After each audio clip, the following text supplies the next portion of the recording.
तो मैं specially momentum को क्या करता हूँ, राइड करता हूँ। हमेशा एक चीज मैंने मार्केट में ऑब्जर्व किया है, अगर मार्केट में पैनिक सेलिंग आता है तो वहां पे ज्यादा पैसा बनने के चांसेस क्या होते हैं, ज्यादा होते हैं। तो क्योंकि 100% एक्यूरेसी एक तो टेलीग्राम चैनल वाला आपको दे सकता है या फिर इंदौर वाला दे सकता है। मतलब एक छोटा गांव है और गांव से भी आगे जाके मेरा 25 किलोमीटर ऑफिस है। Oh boy. डेली ट्रैवलिंग करना होता है। स्टिल आज जो है give me an idea over a period of time, मुझे साल 10 साल का थोड़ा आइडिया दो कि आप पिछले 7-8 साल में ऑन रेगुलर बेसिस कितना परसेंटेज ऑफ रिटर्न अपने पोर्टफोलियो पे निकाल पा रहे हो। आज अगर आप एक स्टॉक मार्केट एडवाइजर ढूंढेंगे ना तो आपको लाइन से मिल जाएंगे और कहेंगे कि यार हमसे आप टिप्स ले लो, हमसे रिसर्च करवा लो, प्रॉफिट करवाएंगे, आपसे कुछ हिस्सा ले लेंगे या कोई फीस दे देंगे। लेकिन जब आप उनसे पूछेंगे ना कि यार अच्छा अपना सेबी का लाइसेंस दिखाओ, क्या आप रजिस्टर्ड हैं, तो उस केस में आपका फ़ोन उठाना बंद कर देंगे, इनफैक्ट फ़ोन काटना शुरू कर देंगे।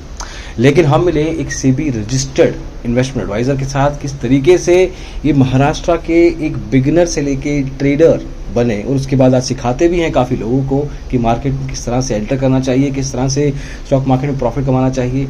लेकिन इनकी शुरुआत भी बहुत बिगिनर बेसिक तरह हुई, मतलब शुरू में स्टॉक मार्केट को जुआ समझा, जुए में नुकसान तो होता ही है, नुकसान करवाया, फिर एक इन्वेस्टमेंट एडवाइज़र के चंगुल में खुद फंस गए, 10-15 हज़ार का नुकसान करवा लिया। फिर समझ में आया यार सीखना पड़ेगा और फॉर्मली सीखना पड़ेगा, लेकिन साथ में कुछ रूल्स भी बनाए।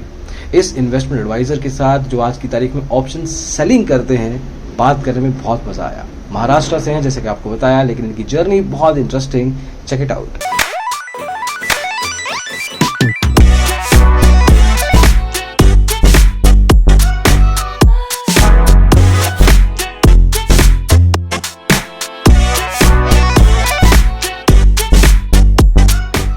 सो नितिलेश, आप ट्रेडर हैं, but what kind of a trader you are? आप सेबी एनालिस्ट एडवाइज़र के साथ साथ आई एम अज्यूमिंग कि आप ट्रेडिंग भी करते होंगे, बट आप अपने आप को अगर डिफ़ाइन करें तो किस तरह से डिफ़ाइन कर सकते हैं?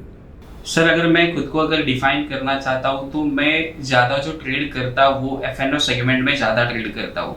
और आप सभी को मालूम है, अगर आप F&O में ट्रेडिंग करते हो तो आपको मोमेंटम के साथ ही आपको ट्रेड करना होगा। तो मैं स्पेशली मोमेंटम को क्या करता हूँ, राइड करता हूँ। और मेरा जो एक्सपर्टीज है तो उसको मैं ज़्यादा सेलिंग साइड के यहाँ पे ट्रेड करना पसंद करता हूँ। आप सभी को मालूम है कि 90% जो लोग हैं वो बाइंग का सोचते हैं हमेशा, लेकिन मैं हमेशा एक चीज मैंने मार्केट में ऑब्जर्व किया है, अगर मार्केट में पैनिक सेलिंग आता है तो वहां पे ज्यादा पैसा बनने के चांसेस क्या होते हैं, ज्यादा होते हैं। तो मेरा मेजॉरिटी ऑफ द ट्रेड है वो सेलिंग साइड का होता है। ओके, तो सेलर को तो बहुत पैसा चाहिए होता है यार, तो हाउ डू यू मैनेज? मतलब आपने शुरुआत सेलिंग से ही की थी या first your buyer and now you have moved into selling? नहीं, जो मैंने स्टार्ट किया था वो बाइंग से ही किया था, लेकिन धीरे धीरे जैसे जैसे कैपिटल वाइप आउट होने लगा, इमोशंस आने लगा, क्वांटिटी बढ़ने लगी, तो एक स्टेज के यहाँ पे जाके मुझे समझ में आ गया कि यहाँ पे आपको क्या करना है, सेलिंग की तरफ ही ज़्यादा फोकस करना है, ना कि बाइंग की तरफ। ऐसा नहीं कि मैं बाइंग नहीं करवाता हूँ क्लाइंट्स को, मैं बाइंग भी करवाता हूँ, लेकिन जो मेरा साइड होता है वो सेलिंग साइड का होता है। मतलब मैं ज़्यादा प्रेफर क्या करता हूँ कि सेलिंग साइड का कॉल देना, मतलब गिरते हुए मार्केट में मैं ज़्यादा कमाता हूँ, मतलब पुट लो या फिर फ्यूचर्स को शॉर्ट करो, वैसा मेरा ट्रेडिंग स्टाइल। अच्छा, और ये जो ट्रांजिशन हुआ नितिलेश फ्रॉम अ बायर, एक बायर से एक सेलर की तरफ, उसमें कितना टाइम गया आपका?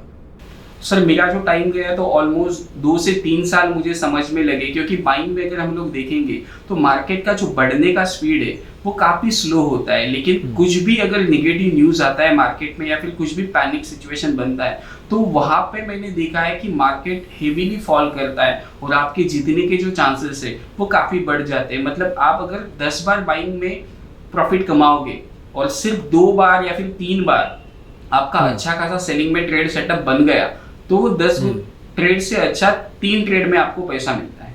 करेक्ट। तो अभी थोड़ा अपन आपकी लाइफ पे जाते हैं, लेट्स गो बैक, थोड़ा फ्लैशबैक में खेलते हैं। सो लेट्स से 15 साल पीछे जाते हैं। आप 15 साल पहले एग्जैक्टली क्या कर रहे थे? सर 15 साल पहले तो मेरा एक सपना था कि मैं क्रिकेट खेलूंगा और क्रिकेट में कुछ नाम करूंगा।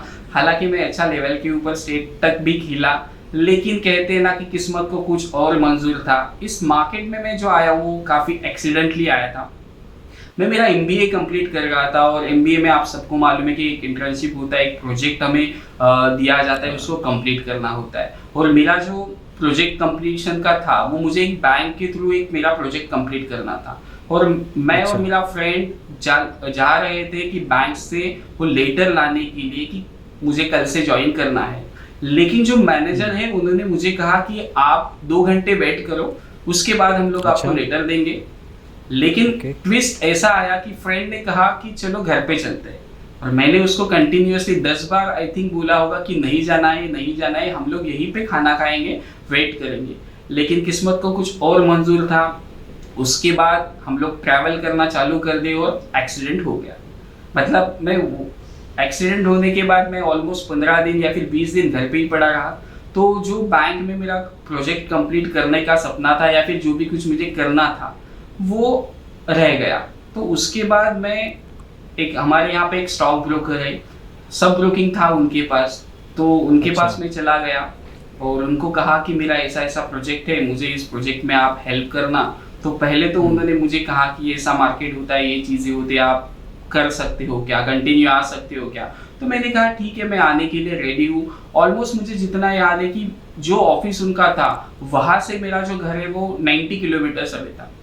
मतलब मुझे ट्रैवल करके 90 से 100 किलोमीटर चलना होता था। और उस समय पे मैं महाराष्ट्र से बिलोंग करता हूँ, तो वहाँ पे हम लोगों को एक एसटी, ओके, तो वहाँ से हम लोग ट्रैवल करते थे, एक बस से हम लोग क्या करते थे, ट्रैवल करते थे। ऑलमोस्ट 2 घंटे 2.5 घंटे तो ट्रैवलिंग में जाने के लिए लगते थे, और फिर से आने के लिए 2 से 2.5 घंटे लगते थे। तो इस हिसाब से मेरी जर्नी चालू हो गई, और वहाँ पे जाके मैंने सर से बहुत सारी बातें सीख ली कि मार्केट क्या होता है, कैसे होता है। और जो आपने भी देखा होगा कि जो रेट फ्लक्चुएट होते हैं, तो भले ही कुछ भी चीज़ें हो, तो चालू होता है कि फिर मैंने डिमैट अकाउंट ओपन किया, छोटा मोटा अमाउंट डाल दिया। फिर मेरे अंदर जाग उठा वो गैम्बलर वाला एटीट्यूड। पहले लगा कि 10,000 मैंने चालू कर लिया है तो इससे मैं सब कुछ चीज़ें कर सकता हूँ।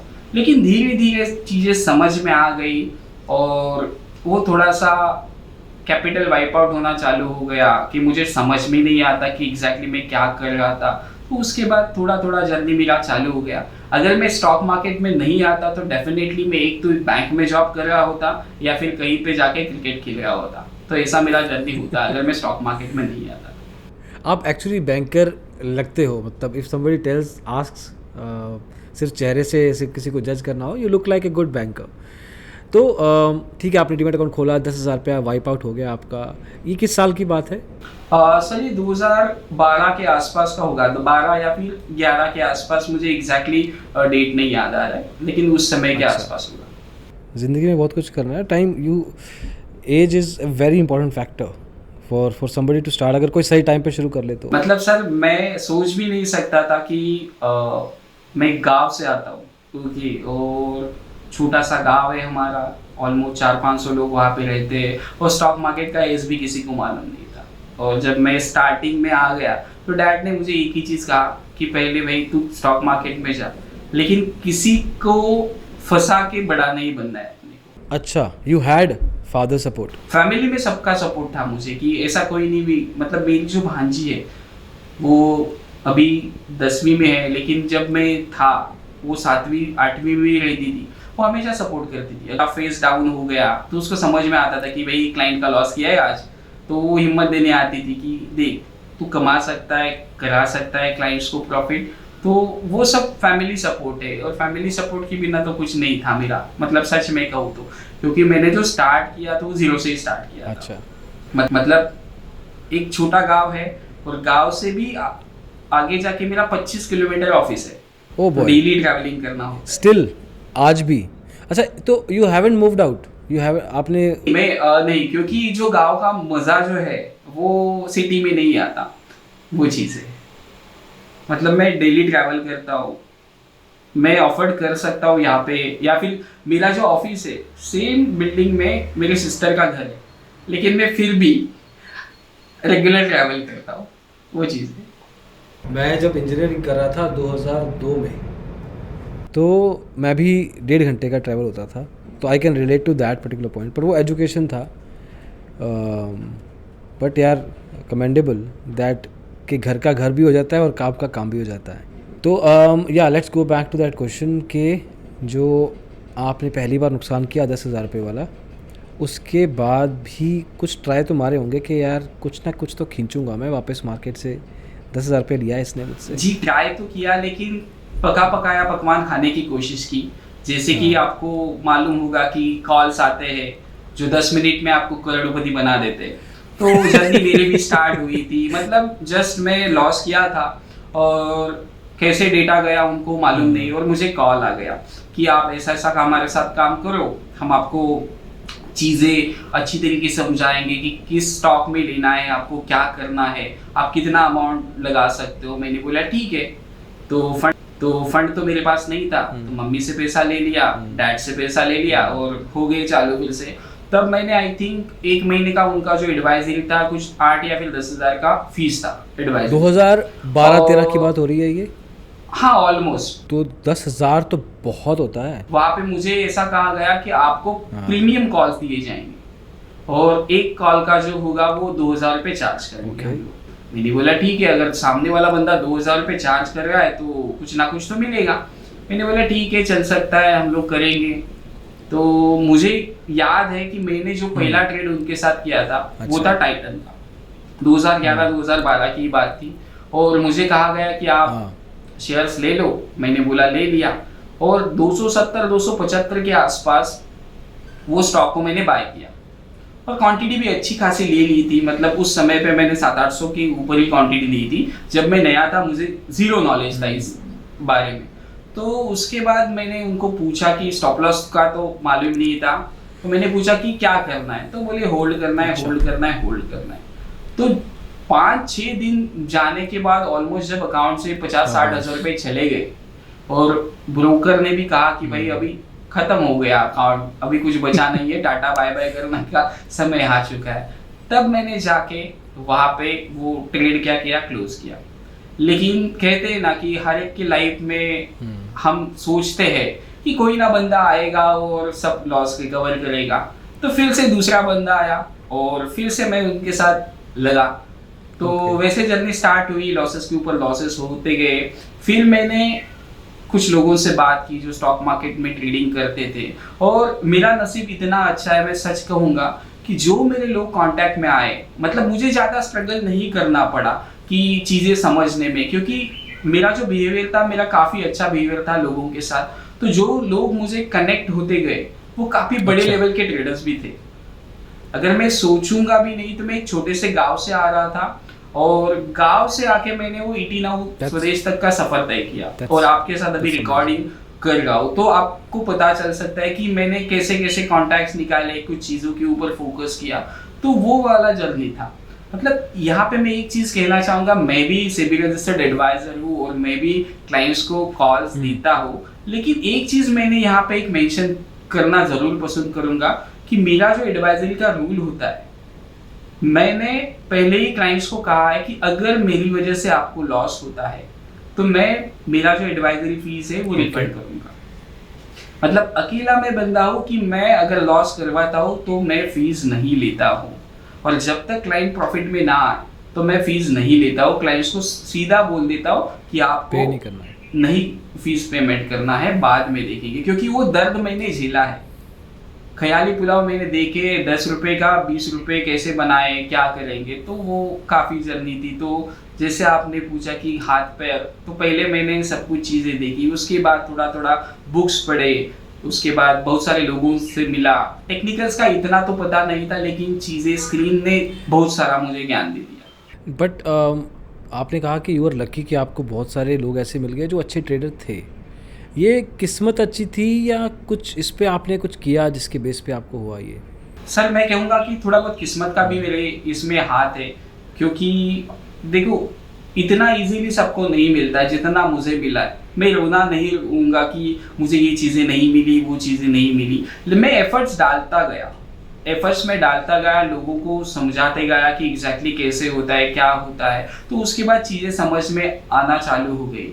तो एक चीज़ मैं जब स्टार्टिंग में था तो ऑलमोस्ट एक रूम था, उसमें मैं एक लैपटॉप लेके बैठता था और नहीं तकरीबन 5 से 6 घंटे कंटिन्यूअसली चार्ट को रीड करते बैठा था, कुछ समझ में नहीं आता था, सिर्फ वो कैंडल देखते बैठने का कि क्या यहाँ से कैसे घूम सकता है ये स्टॉक, क्या हो सकता है कि चीजें कैसे हो सकती है। तब तक कुछ मालूम नहीं था कि बुलिश हरामी क्या होता है, बेरिश हरामी क्या होता है। सिर्फ मैं कलर को देख के सब कुछ चीजें दिखता हूँ। जो उस समय में मैंने टाइटन बाय मुझे करवाया गया था, आज के मेरे हिसाब से वो टाइटन या फिर जो भी कुछ स्टॉक अगर वो सेटअप में दिखता हो तो वहां पे मैं सेल कॉल रेकमेंड करता हूँ, क्योंकि मुझे अभी इतना समझ आ चुका है थोड़ा बहुत कि यहाँ पे जब लोगों को बाइंग लगता है तो वहां पे आपको सेलिंग ही करना है, वहां पे आप बाइंग करके पैसा नहीं कमा सकते हो। ऑपरेटर आपके लिए एक ट्रैप क्रिएट करेगा, उस ट्रैप में नहीं फंसना है आपको। तो 6 से 7 घंटे में कंटिन्यूसली चार्ट को देखता रहता था, लाइनें खींचता रहता था, कैसे भी टीडी मेडी मतलब ट्रेंड लाइन जब हम लोग इसको कहते हैं। तो उसके बाद जल्दी थोड़ा थोड़ा समझ में आ गया, उसके बाद मैंने प्रैक्टिस किया तो चीज़ें चलती गई। ये चीज़ ना मैंने कॉमन देखी है नितिलेश के, कॉमन नहीं कहूँगा बट ये ज़रूर कहूँगा कि मैंने काफ़ी जगह देखा है कि जो शुरुआती ट्रेडर लगातार लाइन चार्ट्स, प्राइस चार्ट्स इनको देखता ऑब्जर्व करते रहते हैं, मॉनिटर करते रहते हैं। वो क्या देखते हैं obviously that is there mindset, क्योंकि उनका एनालिसिस उनका खुद का है, सब्जेक्टिव है, उसको सिमिलर नहीं कह सकते। But just looking at the charts और लगातार घंटों के लिए, और ट्रेड नहीं करना है, सिर्फ लगातार देखना है। ये कितने लोगों ने आके बोला है हमें कि हम शुरुआत में ऐसे ही करते थे। तो this is something very common. I don't know, ये शायद नेचुरली आता है कि कोई बताया नहीं होगा आपको किसी ने कि यार एक काम कर, चार्ट देखना शुरू कर दे। आई डोंट थिंक ऐसा हुआ था, ये आपने खुद से डिसीजन लिया कि I just want to have a look at it. जी सर, वो डिसीजन मेरा खुद का था, क्योंकि देखो किसी भी पर्सन को आपको समझना होगा या फिर किसी चीज को आपको समझना होगा तो उसका बिहेवियर आपको समझना बहुत जरूरी होता है।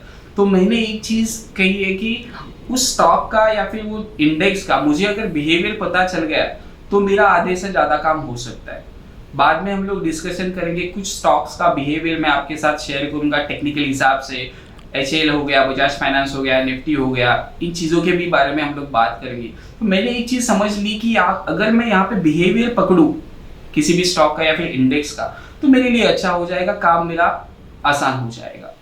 कोई तरीका होता है या कोई एक what you call, how do you figure out कि कोई ट्रेंड शुरू होने वाला है या ख़त्म होने वाला है? इसका कुछ is there a way that you do? आप कुछ तरीका यूज़ करते हैं? देखो, मैं पहले प्राइस को देखता हूँ कि प्राइस एग्जैक्टली क्या कर रहा है, वो लोगों की मेंटालिटी को मैं पहले देखता हूँ कि यहाँ से ट्रेंड ऊपर जाने वाला है या फिर नीचे जाने वाला है। जैसे मैंने पहले कहा कि एक्सपर्टीज जो मेरा होता है वो ज़्यादा सेलिंग की साइड के मैं इसमें देखता हूँ। तो मैं जनरली ऐसे स्टॉक को आइडेंटिफाई करता हूँ कि जहाँ पे कि लोगों को लगे कि यहाँ तो मल्टी ईयर ब्रेकआउट आने वाला है, या फिर स्विंग क्रॉस करने के बाद जनरल सिखाया भी जाता है टेक्निकल एनालिसिस से, अगर पीछे वाला स्विंग अगर क्रॉस कर देगा मार्केट तो यहाँ से नया ट्रेंड चालू हो जाएगा। तो मैं वहां पे देखता हूँ कि यहाँ पे अगर ब्रेकआउट आ रहा है लेकिन किसी स्टॉक में फॉलो अप बाइंग नहीं है तो समझ में आ जाता है कि ये स्टॉक यहाँ से गिरने वाला है। Okay. और अगर मुझे अप ट्रेंड वाला कुछ देखना होगा तो जनरल देखो हम लोग सपोर्ट रेजिस्टेंस ड्रॉ करते हैं। तो अगर सब जगह पे उसी स्टॉक के बारे में चर्चा हो रही होगी, ये स्ट्रॉन्ग सपोर्ट है या फिर ये लेवल्स के नीचे अगर मार्केट चला जाएगा तो दिक्कत की बात हो सकती है, तो उसी लेवल को मैं देखता हूँ कि वहां पे स्मार्ट मनी क्या कर रहा है। अगर वो लेवल ब्रेकडाउन होने के बाद फिर से उसी लेवल के ऊपर अगर ये स्टॉक सस्टेन हुआ तो समझ जाना है कि ऑपरेटर ने खेल लिया है, लोगों को सेलिंग में बिठा के खुद बाइंग में आ चुका है, तो यहाँ से जर्नी स्टार्ट होने वाली ऊपर में। तो उस हिसाब से मैं मार्केट को देखता हूँ। देखो, एक इसमें अभी मैं एक स्ट्रेटेजी आपको बता देता हूँ कि मैं बजाज फाइनेंस में क्या देखता हूँ। बजाज फाइनेंस में हमें ना 15 मिनट्स का चार्ट देखना है। 15 मिनट्स का पहला अगर कैंडल ग्रीन होता है, 15 मिनट्स का अगर पहला कैंडल ग्रीन होता है और back to back inside candle बने हैं, मतलब जो मदर कैंडल है, जनरली हम लोग क्या देखते हैं, एक मदर कैंडल है उसके बाद एक छोटा चाइल्ड कैंडल देखते हैं, एक ही देखते हैं। लेकिन मैं बजाज फाइनेंस में एक 15 मिनट का कैंडल ग्रीन होना चाहिए और जो चाइल्ड कैंडल है वो कम से कम 2 होनी चाहिए, 2-3 कितने भी हो जाए। अगर वो 15 मिनट का पहला अगर ब्रेकडाउन कर देगा तो आप लिख के लो, बजाज फाइनेंस 50 से 60 रुपए जरूर आपको नीचे की साइड में दे देगा। अच्छा, मैंने ये काफी बार ऑब्जर्व किया है, बहुत बार ऑब्जर्व किया। आप बैक टेस्ट कर लेना, जितने भी व्यूअर्स देखेंगे 15 मिनट का चार्ट देखना बजाज फाइनेंस का, और एक चीज और, 10 बजे या फिर 11 बजे के बाद फिर से बजाज फाइनेंस अगर साइडवेज चला जाता है और मल्टीपल चाइल्ड कैंडल बनते हैं उसमें कलर मैटर नहीं करता है, ग्रीन बने या फिर रेड बने, मदर कैंडल का कलर मैटर नहीं करता है। लेकिन जब भी उसमें ब्रेकडाउन आया है तो काफी तेजी से मार्केट क्या हुआ है, नीचे की तरफ देखने को मिला है। तो बजाज फाइनेंस का इसका मैंने बिहेवियर देख लिया, तो मैं क्या करता हूँ कि देखो ग्रीन कैंडल बनाए तो लोगों के मन में क्या होगा कि चलो यहाँ से बाइंग आने वाला है, तो वो चीजें मैं ज्यादा देखना पसंद करता हूँ कि लोग कहाँ पे ज्यादा ट्रैप हो सकते हैं। जैसे कि 18,000 का लेवल पिछले समय में, वहां पे लोग जाके 19,000 की बातें कर रहे थे और 19,500 20,000 की बातें कर रहे थे। तो मैंने एक चैनल के ऊपर जाके कहा था कि 17,930 या फिर 940 का लेवल था, तब मैंने जाके वहां पे 17,350 का टारगेट दिया था। तो लोग कभी कभार कहते कि यार ये पागल की तरह क्या देखता है। जो मैं नॉर्मल टेक्निकल्स देखता हूँ, देखो मैं कभी भी है ना ऐसी चीजें मतलब किसी भी डिबेट में शामिल नहीं होता हूँ, क्योंकि जो सबको दिखता है मतलब जो नॉर्मल ट्रेंड को एनालाइज करते हैं या फिर जो चीजें देखते हैं, वैसे मैं कभी भी नहीं देखता हूँ मार्केट को। क्योंकि जहाँ पे आपको बाय लगेगा शायद मुझे वहां पे सेल लगेगा, कि हमेशा मोस्ट ऑफ द टाइम जो होता है वो ट्रेड जो होता है वो मेरा थोड़ा सा अलग हटके होता है। वहां पे मैंने सेल कॉल रिकमेंड किया था 18,500 के आसपास, जब पहला वाला टॉप बना था। तब भी मैंने एक चीज आपको मतलब चैनल के ऊपर काफी सारी कही थी कि आप यहाँ पे बेच सकते हो, क्योंकि देखो हवा अगर 20,000 की चालू हो गई, अगर सबको अगर मार्केट समझ में आने लग गया तो आप वहां पे शांति से आप माल बेच के निकल जाओ। Okay, but I want go back. मैं बजाज फाइनेंस पे वापस जाना चाहता हूँ कि आपने कहा मदर कैंडल, उसके बाद 2 चाइल्ड कैंडल्स होने चाहिए, बट सिर्फ बजाज फाइनेंस के केस में ऐसा क्यों? क्या उसी पर्टिकुलर चार्ट को आपने लगातार ऑब्जर्व किया है, that's why you are saying? देखो मैं जो स्टॉक्स देखता हूँ वो काफी कम स्टॉक्स देखता हूँ, मतलब मैंने मेरा एक वॉच लिस्ट बनाया, उसमें 40 से 50 स्टॉक्स मैक्स में रखता हूँ। उससे ज्यादा मैं स्टॉक्स को क्या नहीं करता हूँ, ट्रेड नहीं करता हूँ। क्योंकि देखो एक स्टॉक को अगर आप कंटिन्यूअसली ट्रेड करना चालू कर दोगे या फिर ऑब्जर्व करना चालू कर दोगे तो वो स्टॉक आपको एग्जैक्टली एंट्री और एग्जिट पॉइंट दिखाएगा, कि मुझे मालूम है कि अगर बजाज फाइनेंस चलना चालू होगा तो वो कितना चल सकता है, या फिर अगर टूटना चालू होगा तो वो कितना टूट सकता है। तो उसका बिहेवियर मुझे अच्छी तरीके से समझ में आता है। उसके बाद हो गया HAL का हो गया, तो HAL में अभी आप एक इंटरेस्टिंग चीज देखना, उसका आवरली टाइम फ्रेम देख लेना, और आवरली टाइम फ्रेम के ऊपर सबसे अगर बड़ा वाला ग्रीन कैंडल दिखेगा आपको तो लोग जनरली वहां पे बाइंग करेंगे।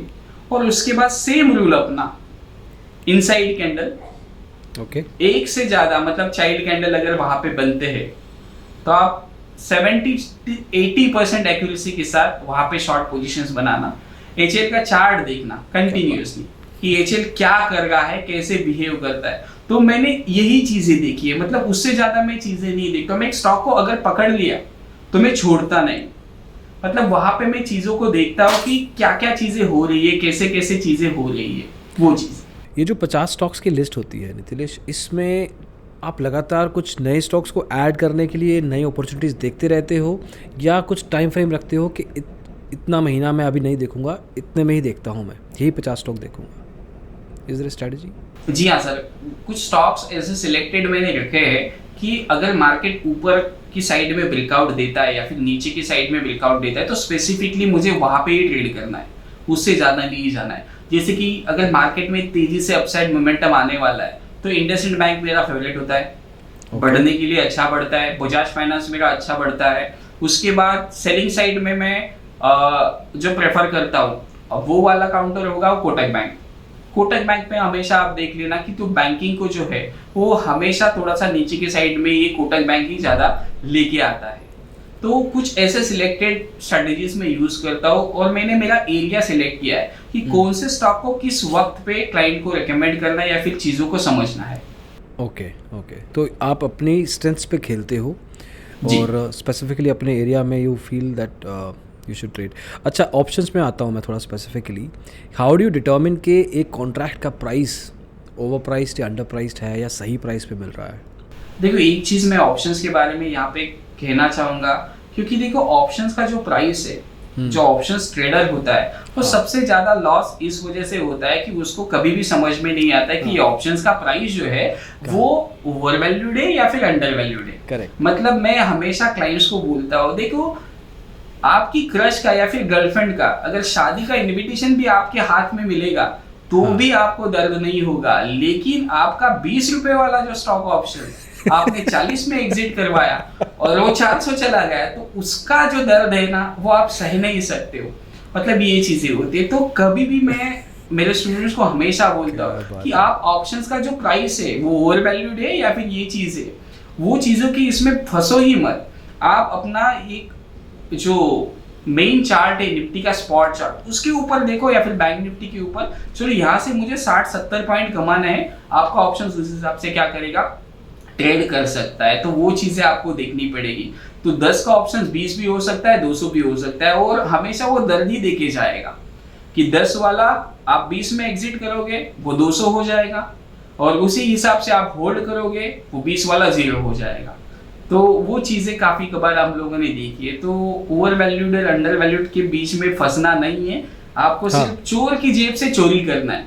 आपको डिसाइड करना है कि मुझे 20 पॉइंट चाहिए या फिर 40 पॉइंट चाहिए, मिले तो निकाल लो, बस बात खत्म। ओके, बट देन स्टिल ठीक है, I agree with you and I hope कि किसी को गर्लफ्रेंड का वेडिंग कार्ड ना देखना पड़े। बट कुछ भी तो कुछ स्पेसिफिक आस्पेक्ट्स होंगे ना जो आप देखते होंगे कि मेरे को ऑप्शन कॉन्ट्रैक्ट में घुसना है, तो क्या स्पेसिफिक एरियाज हैं वो, इफ नॉट प्राइस? हाँ, वहाँ पे मैं अगर प्राइस के हिसाब से देखूंगा, अगर मैं स्पॉट के चार्ट के हिसाब से अगर मैं देखूंगा, तो मैं पहले चीज़ ये देखता हूँ कि ये जो वोलेटिलिटी है वो कितना इंक्रीज हुआ है। अगर विक्स ज़्यादा इंक्रीज हुआ है तो एक चीज़ के ऊपर समझ में आता है कि ये चीज़ें थोड़ी सी ओवर वैल्यूड है। जैसे कि परसों के दिन अगर हम लोग देखेंगे तो 17,500 या फिर 600 का जो कॉल ऑप्शन था उसका जो रेट था वो तकरीबन मेरे हिसाब से 200 के ऊपर चला गया था। अगर हम लोग देखेंगे तो वो जो रेट था वो काफी कम होना चाहिए था। जब भी वोलेटिलिटी इंक्रीज होगी ओके, तो आपको वहां पे ऑप्शंस बाइंग नहीं करना है। जब वोलेटिलिटी शायद से कम होगी तब आप वहां पे ऑप्शंस बाइंग करके जा सकते हैं। ये आप एक रिस्क अवर्स ट्रेडर के लिए कह रहे हैं या रिस्क टेकर भी इसको इसमें ना पड़े? नहीं, देखो ऑप्शंस में जब आप बात करते हो या फिर जो भी चीजें करते हो तो रिस्क अल्टीमेटली आ ही जाता है उसमें। तो दोनों चीजों के लिए मैं यहाँ पे कहना चाहूंगा, जो रिस्क लेना चाहता है उसके लिए भी और जो सेफर साइड प्ले करना चाहता है उसके लिए। और सही टाइम कब है निकलने का, ये कैसे फिगर आउट कर सकते हैं? देखो टाइम की अगर हम लोग बात करेंगे तो मेरा जो एनालिसिस है, अगर मैं 15 मिनट्स का चार्ट देख के ब्रेकआउट के ऊपर ट्रेड करता हूँ तो एग्जिट के लिए मैं 5 मिनट्स और 3 मिनट्स का टाइम फ्रेम यूज करता हूँ, क्योंकि ऑप्शंस में आपको मोमेंटम के साथ चलना होता है। अगर हम लोग 15 मिनट के चार्ट के ऊपर वेट करेंगे रिवर्सल का, तब तक आपके जो ऑप्शंस है वो आपके बाइंग प्राइस की तरफ आता होगा। तो मैं एग्जिट के लिए 3 मिनट या फिर 5 मिनट का देखता हूँ, वहां से अगर रिवर्सल आता है तो। ओके, बट ये आप आज की तारीख में बता रहे हैं the way you strategise now. अगर मैं आपको 3-4 साल पीछे ले जाऊं, उस टाइम पे आप क्या गलतियां कर रहे थे जो आपको लगता है कि मैं उससे सीखा? वहाँ पे हम लोग गलती ये कर रहे थे, तो उस समय पे जो चीज़ें हैं, मतलब मैं थोड़ा सा पिछली मैं स्टोरी वहाँ पे बताना चाहूँगा। तो मैं अमाउंट में कैलकुलेट करता था। ओके। मतलब पॉइंट्स में मैं कैलकुलेट नहीं करता था। तब समय मेरे हिसाब से 75 का लॉट साइज था निफ्टी का, या फिर उस हिसाब से। तो वहाँ पे मैं फिगर को देखता था कि मुझे 2000 कमाने हैं या फिर 3000 कमाने हैं। तो वो चीज़ें मैंने काफ़ी बार मतलब मिस्टेक की है मेरी लाइफ में कि एक राउंड नंबर अगर मिलता है प्रॉफिट तो अच्छा प्रॉफिट मैं उसको मानता था।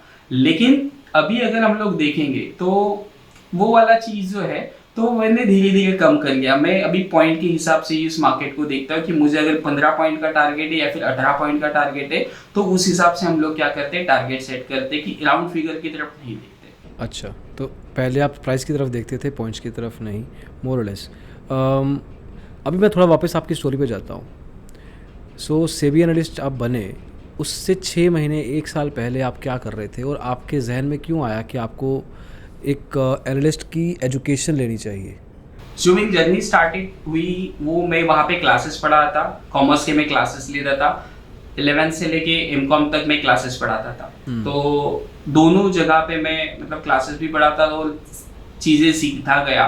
और यहाँ पे जितना मैंने स्ट्रगल किया मतलब ट्रेडिंग सीखने के लिए या फिर टेक्निकल सीखने के लिए, तो सोचा कि अगर हम लोग इसको और स्केल कर सकते और चीज़ें समझ सकते तो मेरे साथ दूसरे का भी भला हो सकता है, उनको चीज़ें अच्छी तरीके से मिल सकती है।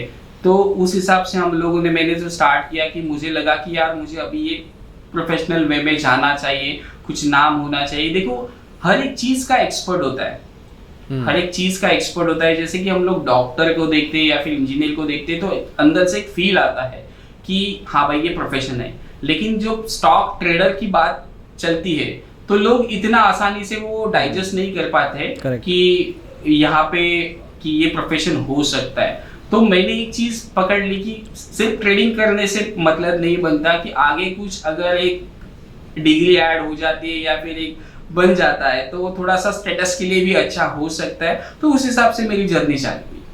इसमें भी योर फैमिली सपोर्टेड यू? जी सर, फैमिली सपोर्ट था ही। मुझे याद है जब मैं पोर्टल में फीस पेमेंट कर रहा था या फिर कुछ चीज़ें हुई थी तो मेरे से गलती हुई थी। और यहाँ पे मैं एक चीज़ कहना चाहूँगा, तब मेरे डैड बीमार थे और लास्ट स्टेज में तो नहीं कह सकता लेकिन बीमार थे, और मैंने उनको गलती से गलत दवाई दे दी। मतलब ऑलमोस्ट जिनको वो दवाई देनी थी, और मैंने लिटरली दूसरा एक ऑयल था उसको मैंने उनको दे दिया और उन्होंने वो ऑलमोस्ट ले लिया अंदर। और उसके बाद फिर भी इतना होने के बाद उन्होंने मुझे कहा कि ठीक है तू टेंशन में इस वजह से हुआ, क्योंकि मुझे लगा कि मेरा रजिस्ट्रेशन कैंसिल हो रहा था, वो पूरा दिन मेरा बिगड़ गया था। तो इतना होने के बाद भी मतलब मैंने गलती से दूसरा दवाई पिलाने के बाद भी वो फैमिली मेरे साथ थी, सपोर्ट किया। मतलब जो भी मैं कुछ हूँ अभी, मैं लिटरली कहता हूँ वो फैमिली और क्लाइंट के सपोर्ट की बिना मैं कुछ भी नहीं हूँ। क्योंकि मेरे जितने क्लाइंट्स हैं जब भी लॉस होता है, रिसेंटली हम लोगों ने शॉर्ट पोजीशंस बनाया था और कंटिन्यूसली ऊपर के चला गया था मार्केट, तो हर एक क्लाइंट ने मुझे कहा कि मिथिलेश तेरे ऊपर हमें ट्रस्ट है, पोजीशंस हमारी प्रॉफिट में आ सकती है। तो क्लाइंट का सपोर्ट मुझे काफ़ी अच्छा मिला। फैमिली के बाद अगर मैं किसी को ज़्यादा रिस्पेक्ट करता हूँ वो होंगे मेरे क्लाइंट्स, क्योंकि क्लाइंट्स ने मुझे बुरे से बुरे वक्त में मुझे सपोर्ट किया। मतलब लॉस भी हुआ तो भी ऐसा कभी सामने से गाली नहीं आई, फिर चीज़ें मतलब ऐसा रॉन्गली किसी ने नहीं लिया, हमेशा हर क्लाइंट ने मुझे सपोर्ट किया। तो क्लाइंट भी मैं जब लेता हूँ तो भी सिलेक्टेड ही क्लाइंट लेता हूँ जिससे काम करने में मज़ा आए। ओके, तो आप आई गेस आप वॉल्यूम पे नहीं काम करते, क्वालिटी ऑफ क्लाइंट्स पे काम करते हैं। जी सर। और ये जो आपने एनालिसिस करके the business that you have moved into, ये कितना समय हो गया है इसको? सर रजिस्ट्रेशन मैंने ऑलमोस्ट 2016 के एंडिंग में लिया है और वहाँ से फुल टाइम सब कुछ चीज़ें यही चल रही है। ओके, एंड इसमें आप हर फॉर्मेट ऑफ ट्रेडिंग इन्वेस्टिंग करवाते हैं? जी सर। आपका मॉडस ऑपरेंडी क्या है? फ्यूचर्स एंड ऑप्शंस में हम लोग क्लाइंट्स को ज़्यादा करवाते हैं काम, अगर सामने वाले का कैपिटल अच्छा होता है, और नहीं तो हम लोग कैश में पोजिशनल बाइंग करवाते हैं। तो सेबी एनालिस्ट बन गए, वंस यू अंडरस्टैंड कि आप अब सीख भी गए हो, अब आप खुद को सर्टिफाइड बोल सकते हो इस चीज़ में, फैमिली का सपोर्ट भी मिल गया, एक करियर डिफाइन कर दिया आपने खुद के लिए, और स्पेशली आप उस जगह से आ रहे हो, छोटे से एरिया से आ रहे हो, छोटे शहर से आ रहे हो जहाँ पे जनरली इन चीज़ों को पॉजिटिवली नहीं लिया जाता। तो उस चीज़ का कॉन्फिडेंस में भी आई एम अज्यूमिंग कि आपके फैमिली ने आपको साथ दिया होगा मोर और लेस। जी सर, फैमिली ने तो सपोर्ट किया है, लेकिन जब मैं स्टार्ट किया तो मेरे डैड ने एक चीज़ मुझे कही थी कि देखो स्टॉक मार्केट में तो हम लोग जुआ ही कहते हैं, सब ऑलमोस्ट सब फैमिली मेम्बर्स तो कहते ही है। तो एक चीज़ वहाँ पे मुझे डैड ने कही थी कि किसी को फंसा के अमीर नहीं बनना है। मतलब कुछ गलत वे में जाके चीज़ें अगर आप करोगे और उससे अगर पैसा घर में आने वाला है तो वो चीज़ें हमें नहीं चाहिए, आप वो काम मत करना।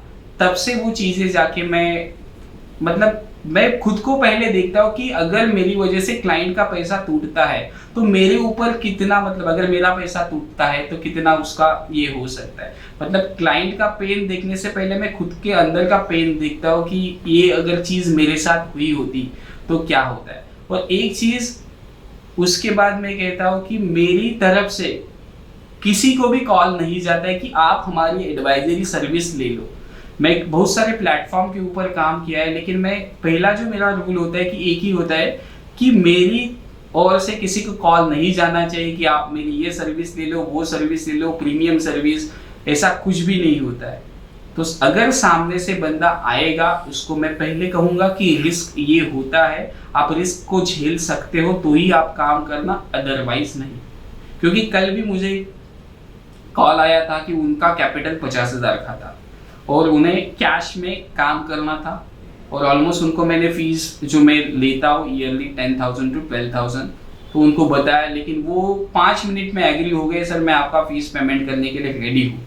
तो मैंने उनको कहा कि मुझे अगर कुछ लगा अच्छा वाला ट्रेड होगा तो मैं आपको शेयर करूँगा, आप मेरा एडवाइजरी मत लो। क्योंकि देखो 50,000 में अगर वो मुझे 12,000 रुपये पे करेगा तो मैं उसको क्या, मतलब आप समझ सकते हो कि मुझे क्या कहना है कि 50,000 का तो मैं 5 लाख तो नहीं बना सकता। 20% मतलब मैंने ही खा लिया उसका, 20 से 25%, तो उसको क्या मिलेगा। तो वो पहले हम लोग चीजें देखते हैं। मैंने ऑफिस में भी कह के रखा है कि सामने वाला बंदा क्या कर रहा है, उसके पास कितना कैपिटल है, तो ही उसको ये प्रोडक्ट देना है। कुछ स्टूडेंट्स ऐसे भी आते हैं कि उनके पास फीस नहीं होता है, तो हम लोग भी चलो यार सिखा देते हैं उसमें। कुछ स्टूडेंट्स ऐसे होते हैं वो ट्रेड कर करके वो फीस बाद में जमा करते हैं। कुछ ऐसे भी लोग आते हैं कि जिनके पास कैपिटल ही नहीं। एक लास्ट में 2 महीने पहले एक बंदा आया था, फीस तो मेरा पे किया और उसके बाद मुझे पता चला कि उसके पास कैपिटल ही नहीं। तो उसको मैंने जो फीस और मेरी जेब से थोड़ा सा पैसा उसको प्रैक्टिस करने के लिए दे दिया, क्योंकि वो स्ट्रगल मैंने देखा है। क्योंकि मालूम है कि कोई, देखो यहाँ पे एक चीज मैं कहना चाहता हूँ कि कोई अपने माँ बाप के लिए पैसा कमाने आ रहा है या फिर कोई अपने बच्चों के लिए पैसा कमाने आया है। तो आप अगर अच्छे प्लेटफॉर्म के ऊपर जा रहे हो तो आपको अच्छी तरीके से गाइड करना होता है। पैसा हर कोई बंदा कमा सकता है, लेकिन जो दुआएं आप कमा सकते हो, आप ब्लेसिंग जो कमा सकते हो, वो किसी पैसे से आप खरीद नहीं सकते हो। नितेश, पता है क्या है यार, ये जो इंडस्ट्री है ना एडवाइजरी वाली, ये इंदौर, अहमदाबाद और पता नहीं कहाँ कहाँ से इतना ख़राब कर दिया है माहौल कि व्हेन यू से एडवाइज़र 99% केसेस पे विश्वास आता ही नहीं है। एंड जब मैं आपको सुन रहा हूँ तो वो 1% जो साफ बचा है, जो इंडस्ट्री, उस चीज़ को बिल्कुल कंट्रास्ट तरीके से देखना पड़ रहा है। मतलब आप कह रहे हो कि आप अपनी तरफ से अपनी जेब से पैसे दे के मेक श्योर करते हो कि उसको पहले वो सीखे या उसके बाद देखे फिर अपना कैपिटल लगाए। इतना लालची ये सेटअप होता है, अपने आप को रोक के रखना, क्योंकि दिस मनी ना, लोग पैसा फेंक रहे हैं, ले भाई पैसा उठा, टेबल पे रखते हैं पैसा, पहले कहते हैं कि ये लो जितना मांगते हो, जो फीस है आपकी, और मैं प्रॉफिट आपका जो आप करवाओगे करवा देना। अपना लालच जो है, अपनी जो ग्रीड है, वो कैसे रोक के रखते हो यार? देखो, ग्रीड के लिए मैं हमेशा, घर में सब कुछ चीज़ें ऐसी स्पिरिचुअल होती रहती है, तो एक अंदर से फील आता है कि भाई ये तू गलत करने जा रहा है, अगर ये वे में तू चला जाएगा तो पैसे के पीछे तू भागता जाएगा। तो अंदर से एक आवाज़ आना चालू हो जाता है कि भाई रुक। ऑलमोस्ट 2-3 महीने पहले 8 स्टूडेंट का ग्रुप था, उनको सिर्फ बैंक निफ्टी करना था। मैंने पूछा कि आपको कुछ एक्सपीरियंस है ट्रेडिंग का? वो कहने लगे नहीं, कि हम लोग कॉलेज स्टूडेंट से, हमें सिर्फ और सिर्फ बैंक निफ्टी करना।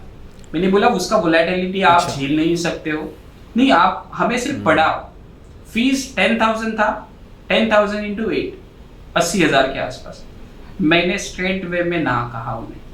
मैं ये ऐसा नहीं कह रहा हूँ क्योंकि देखो कि वो बंदे 25,000 लेके आएंगे, लेकिन अगर 25,000 वो चले गए तो स्टॉक मार्केट के ऊपर से उनका ट्रस्ट गया, फैमिली भी उनको सपोर्ट नहीं करेगी बाद में। तो मैंने मन को एक पहले चीज समझाई कि देखो, लालच पूरी बला है, जो तेरे नसीब में है वो तेरे को मिलने ही वाला है। सिर्फ थोड़ा सा स्ट्रगल हो जाएगा या फिर चीजें थोड़ी सी देर में आपको मिल सकती है। तो मैंने सोचा नहीं था कि इतना फास्ट वे में मुझे सब कुछ चीजें मिलेंगी। अगर आप मेरा YouTube चैनल देखोगे, इतना छोटा सा YouTube चैनल है और आपका 5 लाख का सब्सक्राइबर बेस है, हम लोग रिकॉर्ड कर गए हैं। मतलब चीज़ें आती जाएगी, कुछ ना कुछ आप अगर अच्छा करोगे तो वो चीज़ें आपको बिना कुछ इंडिकेशन देते चलते आपके पास आएगी। तो वो चीज़ें है। यार यही लोग चाहिए, this is the mindset the whole, पूरी दुनिया, पूरे देश, एटलीस्ट पूरे देश को चाहिए ऐसा कि अगर कोई बिज़नेस में पैसा कमाना भी चाहता है तो पैसा को आगे ना रखे, अपने बिज़नेस को, अपने पैशन को, अपने क्लाइंट्स को आगे रखे।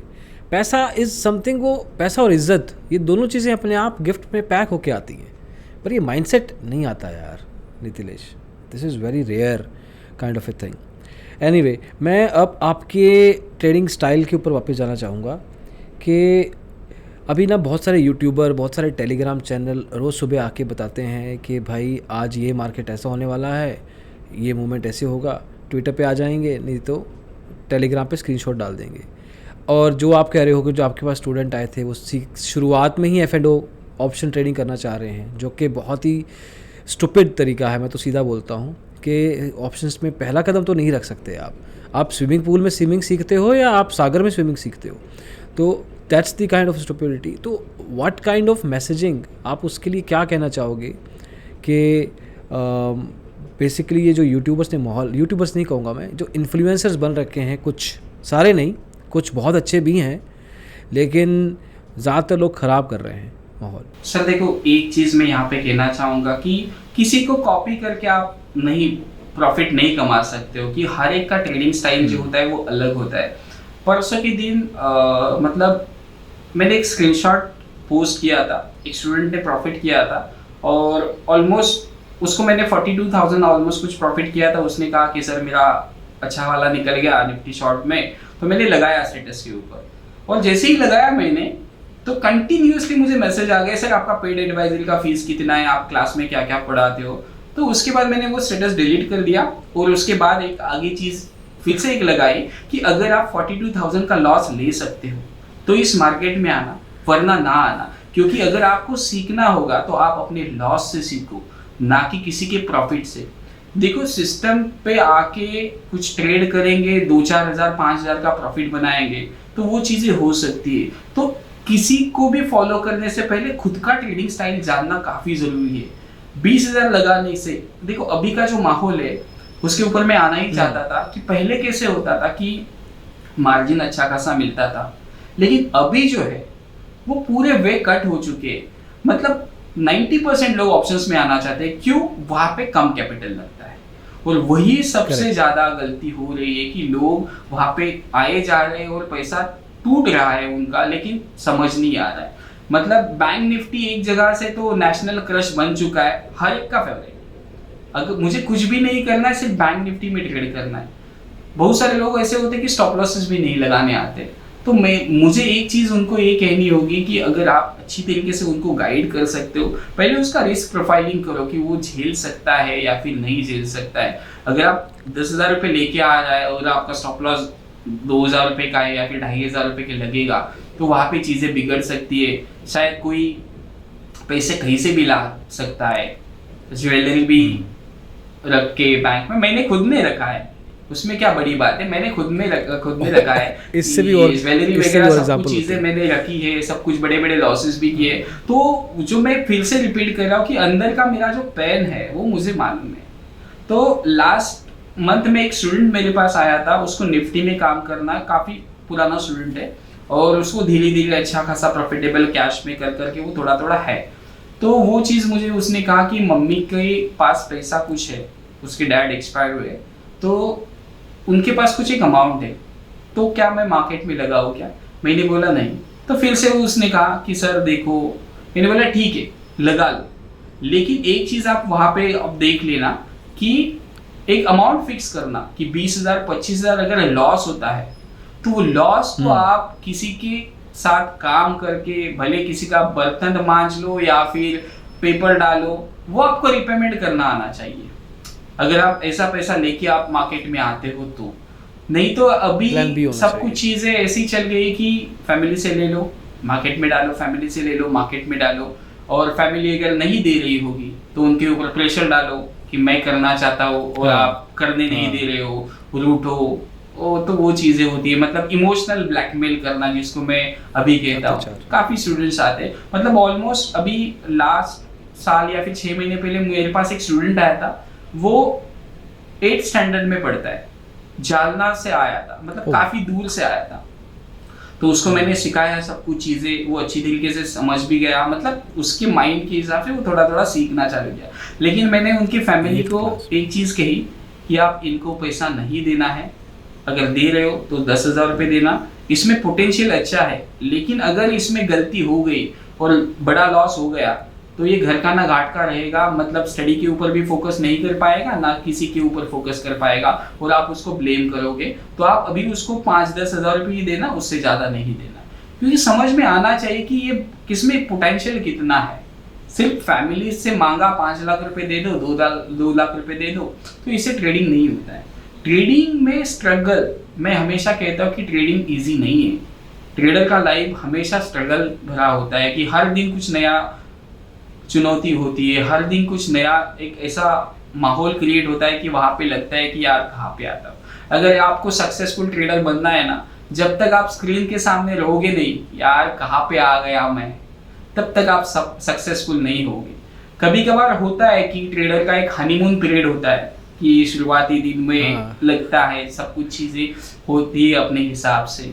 तो मैंने एक आर्टिकल भी लिखा है उसके ऊपर कि हर ट्रेडर का एक हनीमून पीरियड, मतलब वहाँ पे चीज़ें बनती जाती है, 10 में से 10 ट्रेड अच्छे लगते हैं, फिर हम लोग ख्याली गुलाम में जीना चालू कर देते कि मैं गाड़ी दूंगा, ये दूंगा, वो चीज़ें।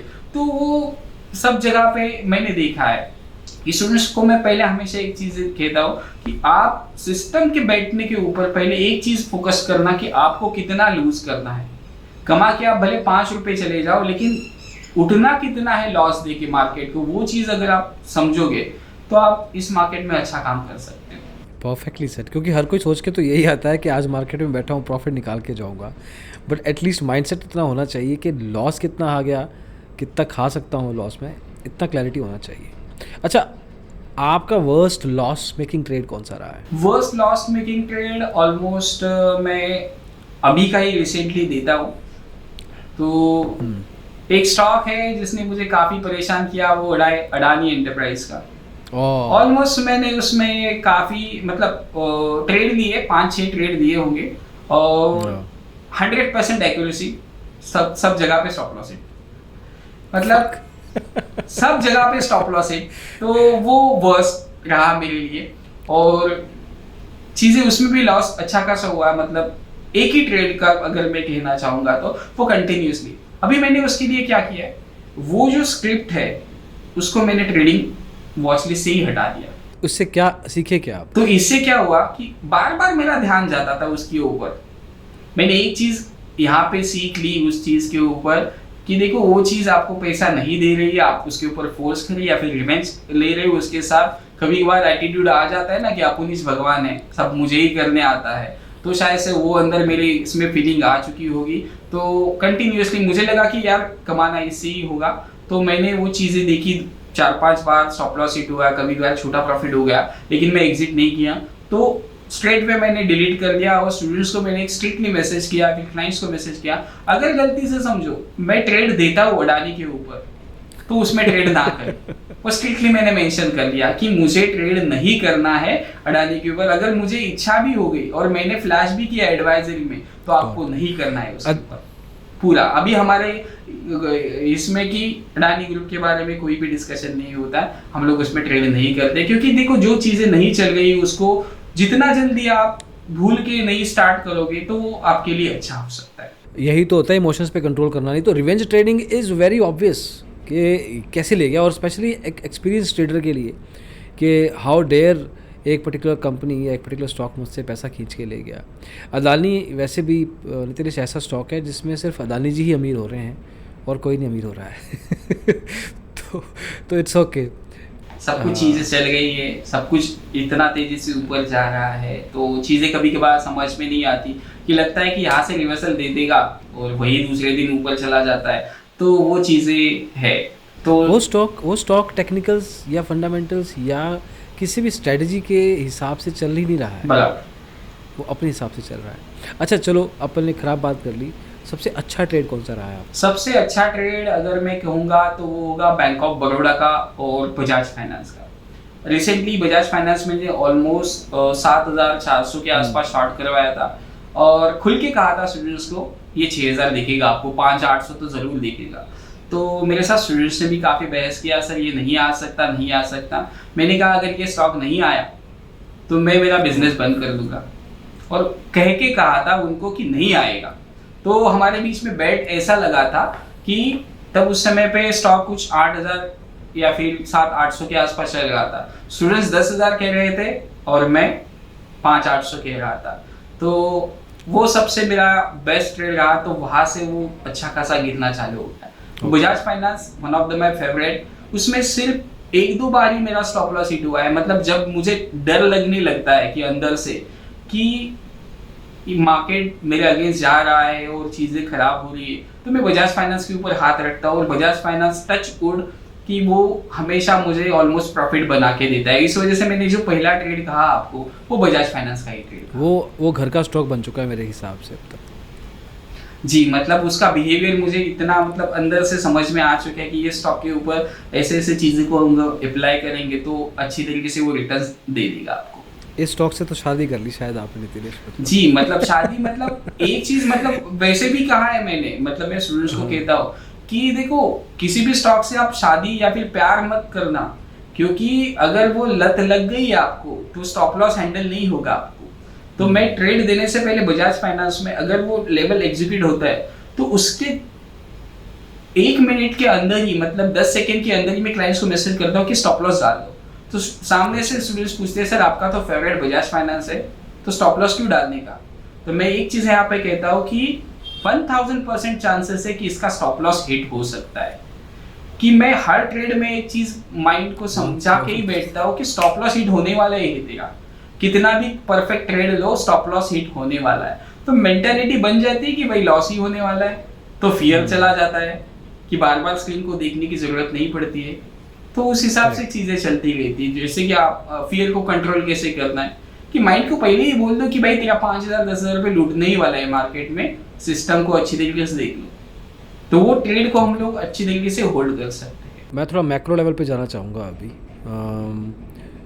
मैक्रो इन द सेंस कि एक ट्रेडर के लिए न्यूज़, इवेंट्स, हादसे, बिजनेस लेवल पे कुछ इम्पैक्ट, ये चीज़ें बहुत मैटर करती हैं। और ज़्यादातर जो एक बिगिनर ट्रेडर होता है ना, इन चीज़ों से बहुत ज़्यादा इम्पैक्ट खुद को कर ही लेता है माइंडसेट में, और उसके बेस पे ट्रेडिंग डिसीजन लेता है। तो पहले तो मुझे what's your take on this, कि हाउ एंड इफ़ करते भी हैं कुछ इम्पैक्ट ये न्यूज़, या इनका इम्पैक्ट ऑलरेडी हो चुका होता है, और अगर ऐसा है या नहीं है तो एक ट्रेडर अपने आप को इससे दूर कैसे रखे? सर इससे एक मैं चीज़ कहना चाहूँगा कि अगर आप न्यूज़ को देख के ट्रेड करोगे तो आपका माइंड है ना बायस हो जाएगा। अगर आप किसी स्टॉक के अंदर एक पॉजिटिव न्यूज़ आई होगी और स्टॉक गिर रहा होगा तो भी आप उसको पॉजिटिव वे में ही देखोगे, एवरेज आउट करोगे। तो मैं सिर्फ प्राइस को देखता हूँ कि प्राइस क्या कर रहा है। प्राइस गिर रहा है तो इसका मतलब न्यूज़ खराब आ रही होंगी या फिर चीज़ें कुछ खराब होगी, उस वजह से गिर रहा है। तो अगर मेरा प्राइस बोल रहा है कि यहाँ से मुझे नीचे जाना है या फिर ऊपर जाना है, तो मैं प्राइस को देखना क्या करता हूँ, प्रेफर करता हूँ।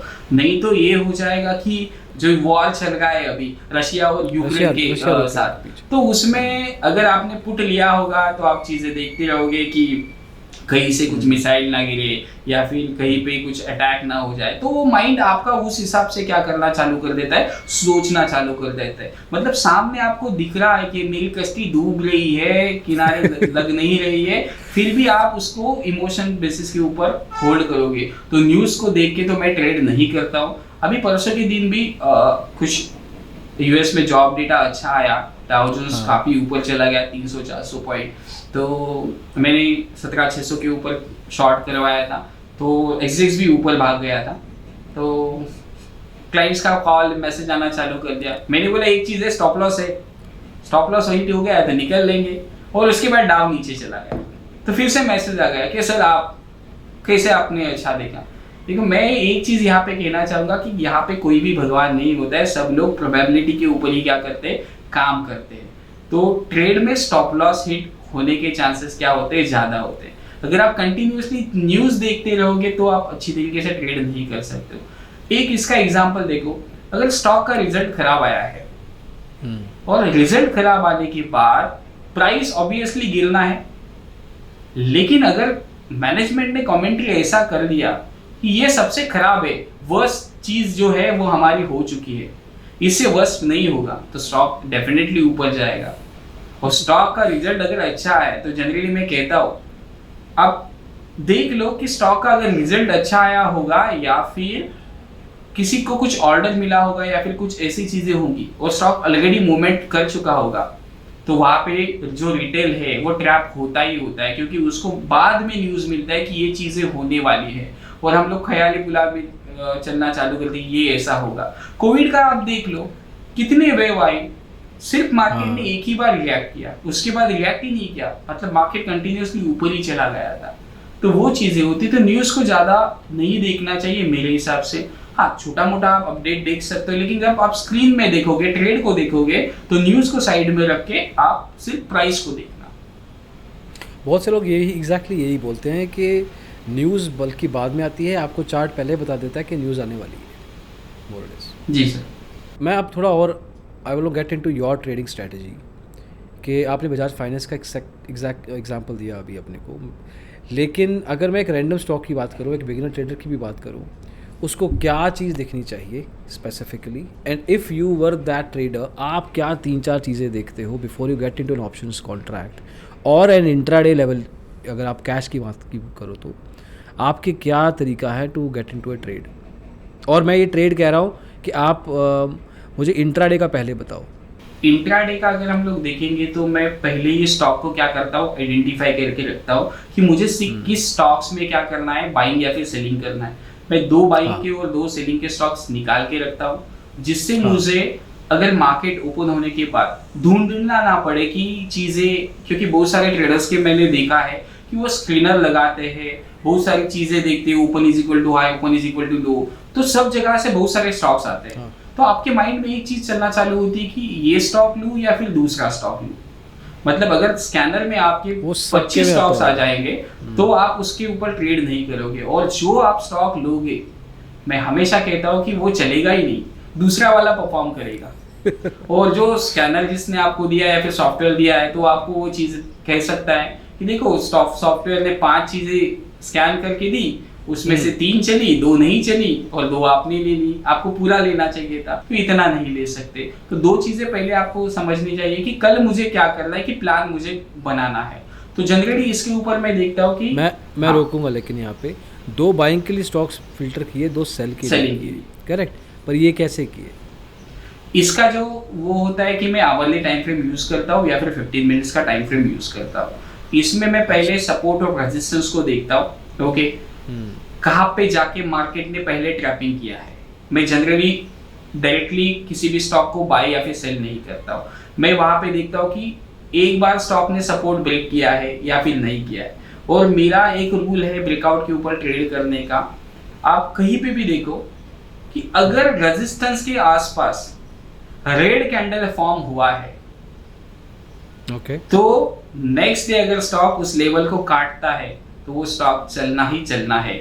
या फिर सपोर्ट के आसपास अगर ग्रीन कैंडल फॉर्म होता है और उसको अगर मार्केट ब्रेक डाउन कर देता है तो वहां से ब्रेक डाउन कंफर्म ही है। क्यों?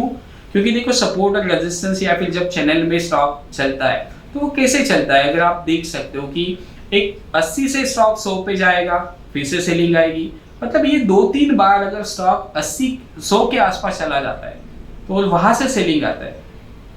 और देखो वहां पे फिर से एक रेड कैंडल फॉर्म हुआ है, तो आपके मन में क्या आएगा पहले, यहाँ से भी फिर से मार्केट क्या आने वाला है, नीचे ही आने वाला है। तो आपके लिए वहां पे कैंडल को बनाया जाता है, रेड फॉर्म किया जाता है, जिससे कि आप सेलिंग में आओ या फिर जो आपका एग्जिस्टिंग लॉन्ग है वहां पे डर के आप एग्जिट करो। तो मैं डर को प्ले करता हूँ और कॉन्ट्रा ट्रेड लेना पसंद करता हूँ। अगर रेजिस्टेंस के आसपास रेड कैंडल है और उसके ऊपर निकलता है तो मैं बाइंग में जाना पसंद करता हूँ, या फिर सपोर्ट के आसपास अगर ग्रीन कैंडल है तो उसके नीचे चलना चालू कर देगा तो मैं यहाँ पे सेलिंग साइड में जाना पसंद करता हूँ। सपोर्ट, रेजिस्टेंस और ट्रेंड लाइन ये मेरा काफी एक फेवरेट है। और इसके साथ एक मैं पैटर्न देखता हूँ, वो है राइजिंग वेज और डबल टॉप। ये पैटर्न्स अगर मुझे दिखते हैं चार्ट्स के ऊपर तो मैं डेफिनेटली ट्रेड लेना पसंद करता हूँ। राइजिंग वेज मेरा काफी फेवरेट पैटर्न है, और जो डबल टॉप में देखता हूँ जनरली वो मैं उसको डबल टॉप का फेल्यूर इस हिसाब से देखता हूँ। मतलब समझो कि मार्केट ने स्विंग हाई लगाया 100 रुपए का और उसके बाद थोड़ा सा रिट्रेस किया, 90 तक आ गया, और फिर से अगर वो 100 का लेवल ब्रेक करेगा तो 90% ट्रेडर्स वहां पे क्या करेंगे, बाइंग करने आएंगे। लेकिन मैं वहां पे बाइंग नहीं करता हूं, मैं वहां पे वेट करता हूं कि अगर स्टॉक 103 चला जाके 100 को ब्रेक करेगा तो मैं वहां पे सेल करूंगा। आप निफ्टी में देख लो, आप निफ्टी में 15 मिनट्स का चार्ट देख लो, डेली का चार्ट देख लो, वहां पे कितनी बार आपको ट्रैप किया है मार्केट ने। देखो स्विंग हाई ब्रेक हो गया, आप यहाँ से तेजी बनना है, या फिर स्विंग लो ब्रेक हुआ वहां से मंदी बनना है। आप आपके जितने भी व्यूअर्स होंगे आप सब चीजें को देख लेना। मतलब एक भी चीज ऐसी नहीं है कि मैं यहाँ पे कुछ ऐसे ही बतानी इस वजह से बता रहा हूँ, नहीं, वो चीजें आप देख लेना कि मार्केट कैसे आपको ट्रैप करवाता है, आपको कैसे ललचाता है। मतलब जो दिखाया जा रहा है आपको वो अलग ही है, क्योंकि सब लोग बुक्स पढ़ के आए हैं, सब लोग कैंडलस्टिक देख के आए हैं, सबका सपोर्ट मार्क करना अलग होता है, सबका रेजिस्टेंस सेम वे में हम लोग मार्क करते हैं। तो ये सबको मालूम है, स्मार्ट मनी को भी मालूम है। तो वो जिसके पास ज्यादा पैसा है वो उसको ब्रेक करेगा, आपको बाइंग में खींचेगा, फिर वो रिवर्स आएगा स्टॉक। तो वो चीजें मैं ज्यादा देखता हूँ। देखो एक्सपीरियंस के हिसाब से ये चीजें चलना चालू होती। देखो 4 अगर फ्रेंड है और एक नया फ्रेंड अगर आया है आपके पास और टोटल आप हो गए 5, अगर आपको ब्रिज क्रॉस करना है और ब्रिज की हालत देख के आपको लग रहा है कि ये ब्रिज कभी भी गिर सकता है, तो आप किसको पहले भेजोगे? जो नया वाला बंदा आया है ना उसको ही भेजोगे। तो पहला रिटेल ट्रेडर ट्रैप हो रहा है या फिर नहीं हो रहा है, वो चीजें आपको दिखनी पड़ेगी, फिर जाके आपको वो ब्रिज क्रॉस करना होता है। लेकिन इसका भी 100% गारंटी नहीं है कि हर बार तुक्का लगेगा। आप वहां पे भी 60 to 70% चीजों को देखना ही पड़ेगा आपको। तो मुझे बहुत सारे लोग पूछते हैं कि सर आपका एक्यूरेसी कितना है, तो मैं ओपनली कहता हूँ कि मेरा एक्यूरेसी 60% से ज्यादा नहीं है, क्योंकि 100% एक्यूरेसी एक तो टेलीग्राम चैनल वाला आपको दे सकता है या फिर इंदौर वाला दे सकता है। इससे अलावा कोई भी ट्रेडर या फिर जो जेन्युइनली ट्रेड करता है वो नहीं दे सकता। भगवान भी नहीं दे सकते। 60, 70 या फिर 75% मैक्स होता है, उससे ज्यादा तो नहीं। एक्चुअली लोगों को एक्यूरेसी का मतलब, ये सवाल का आंसर कुछ भी दे दे कोई, लोगों को पता ही नहीं है कि वो नंबर सही क्या है। मतलब 60 बोल देगा कोई, अरे यार, कोई 80 बोल देगा, अरे वाह। अरे तुम्हें पता भी है कि एक्यूरेसी का दिस इज़ वेरी सब्जेक्टिव। हाँ, इसका एग्जैक्ट मतलब क्या है। ठीक है, स्टॉक फिल्टर कर लिए। मैं थोड़ा राइजिंग वेज के बारे में भी जानना चाहूँगा। डबल टॉप तो बताया, that's interesting. How do use the other one, दूसरा पैटर्न? देखो राइजिंग वेज जैसे नॉर्मली हम लोग यूज करते हैं, इसको ना आवरली चार्ट के ऊपर देखना है हमें।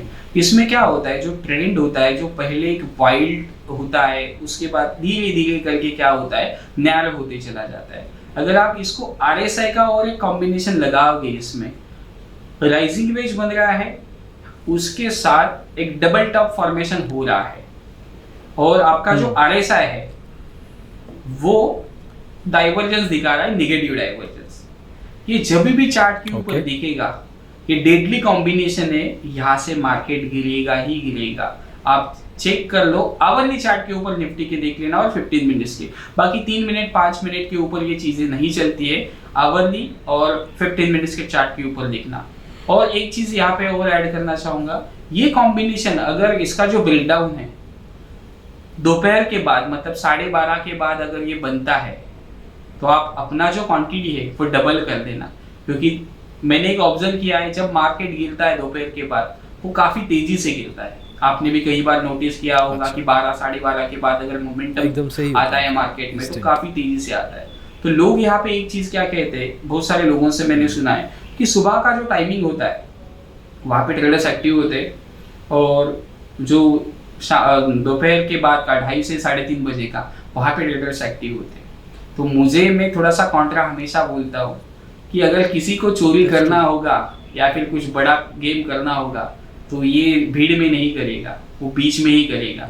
वो 12:30-1 बजे की उसमें, जब सब खाना खाने या फिर कुछ रिलैक्स करने का टाइम होता है ना, वहाँ पे वो बड़ा गेम होता है। तो सब कहते हैं कि सुबह ट्रेड करो, उसके बाद ट्रेड करो, लेकिन बीच का जो टाइम होता है, और वहाँ पे ब्रेकआउट या फिर ब्रेकडाउन मिल गया, तो वो चीज़ें तेजी से भागना या फिर गिरना चालू कर देती है। क्या बात है। स्टॉक्स पिक कर लिए अपन ने, 2 पैटर्न भी लगा लिए, व्हाट एल्स? अब अगला दिन आ गया, ट्रेडिंग का दिन आ गया, आपके पास 2 स्टॉक्स हैं बाइंग के लिए, 2 सेलिंग के लिए भी हैं, देन व्हाट? पहले तो मैं चीज़ देखता हूँ कि मैंने जो स्टॉक्स पिक किए ओपन कहाँ पे हो रहे हैं। मैंने लेवल्स के ऊपर अगर कोई भी स्टॉक ओपन हो रहा है तो उसको मैं लेता नहीं, या फिर काफ़ी नीचे ओपन हो रहा है तो भी मैं उसको नहीं लेता हूँ। मैंने एक रेंज सेट किया होता है कि अगर 1000 का स्टॉक होता है तो 2-3 रुपए आगे पीछे अगर कुछ ओपन होता है मेरे लेवल से तो ही इसमें मैं ट्रेड करूँगा। नहीं तो ऐसा हो सकता है कि 1000 का स्टॉक मुझे बाय करना है 1015 रुपए के आसपास, अगर ये स्टॉक 1020 या फिर 1025 के ऊपर ओपन होता है गैप से, तो ऑलरेडी स्टॉक ने क्या किया है, मोमेंटम दे दिया होता है, तो वैसे स्टॉक को मैं क्या नहीं करता हूँ, कैच नहीं करता हूँ। दूसरी चीज मैं यहाँ पे और देखता हूँ कि एक तो चलो गैप अप या फिर गैप डाउन हुआ, उसके बाद अगर वो स्टॉक मार्केट का ट्रेंड वो भी मैं एक बार चेक कर लेता हूँ कि निफ्टी बैंक निफ्टी क्या कर रहा है, उसका सेक्टर क्या कर रहा है। अगर समझो कि एक ही बंदा अलग से डिसाइड कर रहा है कि ट्रेंड, तो मैं उस पर दाव लगाना काफी पसंद करता हूँ। ओके, कि ये चीजें जो है देखो कुछ अलग होगा उसमें, उस वजह से वो भाग रहा है या फिर गिर रहा है, तो उस दुनिया से उसको कुछ लेना देना नहीं है। 90% ट्रेडर आपको एक चीज यहाँ पे कहेंगे कि आपका अगर निफ्टी गिर रहा है या फिर सेक्टर गिर रहा है और वो स्टॉक अगर गिर रहा है तो वही आपके लिए परफेक्ट सेटअप है। लेकिन मैं उल्टा बोल रहा हूँ कि अगर आपका सेक्टर ऊपर जा रहा है लेकिन ये गिर रहा है तो इसमें कुछ ना कुछ खोट है, इसको दबा के बेच लो। या फिर ये ऊपर जा रहा है तो इसमें कुछ ना कुछ अच्छा है जो सेक्टर में न्यूज आने से पहले ये स्टॉक में दिख रहा है, तो वो चीजें आपको देखनी पड़ेगी। क्योंकि और आप देखो जब बैंक का कैपिटलाइजेशन हुआ था तब मैंने एक चीज मेरे क्लाइंट्स को बोला था कि वहां पे हम लोग ना पीएनबी बैंक को लिया था, 60 रुपए के आसपास कुछ वो लिया था या फिर ऐसा। तो मुझे बहुत सारे लोगों ने कहा कि आपने एसबीआई क्यों नहीं ले लिया, क्योंकि वो सबसे बड़ा बैंक है। तो एक चीज आप देखो, स्टॉक मार्केट में आप परसेंटेज के हिसाब से काम करते हो। गिरते समय पे या फिर जब स्टॉक भागेगा, जो छोटे स्टॉक होते हैं ना, सेकंड या फिर थर्ड नंबर वाले, वो काफी तेजी से ऊपर जाते हैं परसेंटेज टर्म में, क्योंकि बड़ा जो इस्टेब्लिश हुआ है स्टॉक उसको इतना भी पॉजिटिव कुछ लेना देना नहीं। लेकिन जब गिरते हैं तो ये छोटे वाले स्टॉक ज्यादा गिरते हैं। तो मैं उल्टा चीजें करता हूँ, जब मार्केट तेजी में रहता है तो छोटे स्टॉक को पिक करने की कोशिश करता हूँ, और जब मार्केट गिर रहा होता है तो स्टेबिलिटी के लिए हम लोग जो बड़ा प्लेयर है, 1 से या फिर 2 नंबर वाला जो प्लेयर है सेक्टर का, उसको लेने की कोशिश करते हैं, क्योंकि कितना भी न्यूज खराब आ जाए उसके ऊपर इतना इम्पैक्ट नहीं पड़ेगा जितना ये छोटे स्टॉक्स के ऊपर इम्पैक्ट पड़ेगा। सो नितिलेश, आपको हो गए 7-8 साल ट्रेडिंग करते हुए। Give me an idea over a period of time, मुझे साल 10 साल का थोड़ा आइडिया दो कि आप पिछले 7-8 साल में ऑन रेगुलर बेसिस कितना परसेंटेज ऑफ रिटर्न अपने पोर्टफोलियो पे निकाल पा रहे हो। यहाँ पे मैं एक चीज़ कहना चाहूँगा कि देखो रिटर्न जो है वो कभी भी फिक्स नहीं होते, लेकिन हम लोग एक चीज़ यहाँ पे कह सकते हैं कि घर का पैसा नहीं जाना चाहिए, कि पैसे को बचा के पैसा बनाना चाहिए। तो ऑन एन एवरेज हमारा जो टारगेट रहता है कि 20 से 22% कमाना है, उसके बाद जितना भी आपको मिलेगा वो बोनस रहेगा। कोविड के 1 साल पहले ऑलमोस्ट हम लोगों ने काफी अच्छा रिटर्न्स निकाला था, उस समय पे 55 या फिर 60% गए थे हम लोग अच्छे खासा लेवल के ऊपर। अभी भी अच्छा खासा हम लोग कर रहे हैं, लेकिन कोविड में सबने कमाया तो वो रिटर्न्स में यहाँ पे नहीं कहूँगा, क्योंकि सब स्टॉक 10 गुना 5 गुना हुए थे। तो हमारा जो मोटो होता है वो कम से कम इन्फ्लेशन को बीट करके 20 से 22% का ऑन एन एवरेज हम लोग कमाने की कोशिश करते हैं। उससे ज्यादा अगर कुछ मिलता है तो अच्छा होता है। मैं यहाँ पे कुछ फेक प्रॉमिस नहीं करूंगा कि 10 गुना होगा आपका पोर्टफोलियो, 10x होगा, ऐसी चीजें हम लोग नहीं कह सकते, क्योंकि देखो स्टॉक मार्केट में कुछ भी रिटर्न्स गारंटेड नहीं होता। अगर मैंने इस साल में 22% कमाया, अगले साल में शायद से 50% का ड्रॉडाउन भी आ सकता है, या फिर 100 गुना भी हो सकता है, या फिर 100% भी हो सकता है। तो वो चीजें होती रहती है। तो ऑन एन एवरेज आप 20-22% का रिटर्न आप पकड़ के चल सकते हो। परफेक्ट। अच्छी बात मुझे ये भी लगी नितिलेश कि what you are doing and what you are saying are एक जेन्युइन बिजनेस का अच्छा इंडिकेशन होता है कि यू आर टेलिंग कि मैं वो पैसा उठाता ही नहीं जहाँ पे मुझे पता है कि ट्रेडर खुद नहीं बना पाएगा, ज़्यादा उसका कैपिटल नहीं है शायद उतना, या शायद उसकी उम्मीदें कुछ अलग जोन की हैं, तो उधर मैं जाता ही नहीं हूँ। जबकि नॉर्मल जो एडवाइजरीज हम आज तक मैं देखता हूँ, एटलीस्ट मैं अपनी बात कर सकता हूँ, वो ऐसी एडवाइजरी नहीं होती। ज़्यादातर वो हर एक को ही अपना क्लाइंट बना लेते हैं। वो 500 वाले को भी क्लाइंट बना लेते हैं और 50 लाख वाले को भी क्लाइंट बना लेते हैं, क्योंकि उनको तो पड़ी नहीं है ना उनको क्लाइंट के पैसे से नहीं पड़ी, उनको ये पता है कि उनके पैसे कितने आने हैं। तो Nitilesh, it was a wonderful conversation, मुझे बहुत मज़ा आया। आप कुछ लास्ट वर्ड्स कुछ बताना चाहें जो कि अपने व्यूअर्स के लिए, ऑडियंस के लिए, जो पोटेंशियल ट्रेडर्स बन रहे हैं या फुल टाइम ट्रेडिंग की तरफ जाना चाह रहे हैं, इसको बहुत सीरियसली देख रहे हैं अपने करियर में, उनके लिए क्या कह सकते हो? सर एक ही मैसेज मैं यहाँ पे दूंगा कि स्टॉक मार्केट में सक्सेसफुल होने के लिए आपको कुछ ना कुछ खोना पड़ सकता है। वो आपका पैसा हो सकता है, रिलेशन हो सकता है, रातों की नींद हो सकती है, या फिर कुछ भी चीज़ें हो सकती है। मतलब मैं हमेशा कुछ ना कुछ रैंडमली स्टेटस अपलोड करता हूँ कि यहाँ पे कुछ पाने के लिए कभी कभार सब कुछ खोना भी पड़ सकता है, चीज़ें काफ़ी बिगड़ सकती है, लेकिन खुद को इतना मोटिवेट रखना होगा कि मैं कर सकता हूँ।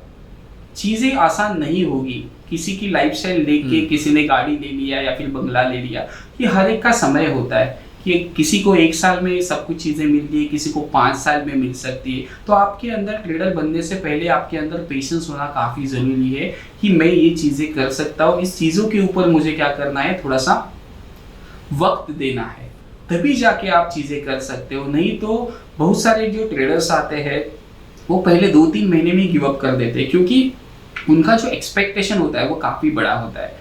20,000 रुपये लगा के दिन का 2,000 रुपये कमाना, मुझे जॉब नहीं करना है, मैं 40,000 रुपये कमाऊंगा। तो ऐसे अगर आप एक्सपेक्टेशन रखोगे मार्केट से तो वो कभी भी नहीं बनने वाले हैं। अगर आप सोचोगे कि मुझे छोटा कमाना है, उससे मैं धीरे धीरे करके ज़्यादा पैसा बन सकता है। मतलब जो आपने 1 साल में कमाया, कभी कभार वो 1 दिन का भी आपका प्रॉफिट हो सकता है। तो पेशेंस रखें, अपने ऊपर ट्रस्ट करें, किसी को ब्लाइंडली फॉलो ना करें। स्पेशली कोई आपको अगर एडवाइजर एनालिस्ट आके बोल रहा है कि ये ट्रेड ले लो, तो देखो हमें कुछ नहीं जाता है कि मैं बोलूँगा कि आप 5 लॉट ले लो, लेकिन पहले खुद को पहचान लो कि मेरी खोने की कैपेसिटी कितना है, कि मैं कितना लूज कर सकता हूँ इस ट्रेड में, इससे मेरी फैमिली इम्पैक्ट होगी या फिर नहीं होगी, मुझे रात को नींद आएगी या फिर नहीं आएगी। तो ये चीज़ें आप देख के खुद को एक वे में आपको प्रेजेंट करना पड़ेगा खुद को। इतने प्रॉब्लम्स आएंगे आपकी लाइफ में, आपने सोची नहीं होंगी, लेकिन करना है, बस ये ठान लो, आप सक्सेसफुल जरूर बनोगे। परफेक्ट। आई प्रिटी श्योर, मैं इसमें पक्का श्योरली कह सकता हूँ कि एग्जैक्टली यही थॉट प्रोसेस से आप निकल के आए हो और आप अपना प्रैक्टिकल एग्जांपल ही दे रहे हो। ये कोई natural good things to do वाली बात नहीं है। बहुत मज़ा आया नितिलेश, एंड होपफुली जो व्यूअर्स देख रहे हैं उनको भी अच्छा लगा होगा। डेफिनेटली आप फॉलो कर सकते हैं नितिलेश को भी, उनका एक यूट्यूब चैनल है और उनका हैंडल हम अपने इस वीडियो के डिस्क्रिप्शन में भी और टाइटल में भी डालेंगे, and you can check it वो क्या काम कर रहे हैं। Thank you so much for being with us Nitilesh.